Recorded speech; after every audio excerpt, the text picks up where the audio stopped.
Mayong adlaw, igsoon ko diha ni Kristo, a gently reminder bang kung kita bitang mga anak, malimot kita pagpanawag sa atong ginikanan, din sakit kitag pinulungan, labi na kung sila nana sa Panginoon, bisan pag kita doon na nakabot nga lami nga trabaho, dagko na tag-income, unya karon ang atong pamatasan sa atong ginikanan, sakit kita mamulong nga na kanila, nawala ang atong pagrespeto nga na kanila, usabi ni kamortal sin.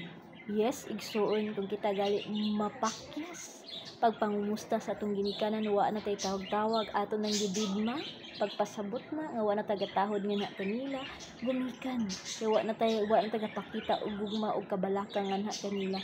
Mortal sin ni siya nga di ta mangumustag manawag og hinumdumi kung kita gali dili magtagad sa atong ginikanan ato rong pasagdan, di ta mangumusta, sala ni siya. Kung gusto man ta mo sakag langit dan pagbuhat sa mga butang nga makalangit, kay ang pagtahod nimo sa imong ginikanan, pagpanggag, pagmahal nga na kanila, nakapahimuot sa Dios nga labing gamhanan. Ug the more gali ka nakapahimuot sa Ginoo, the more pug ka i-bless sa Ginoo. God bless you.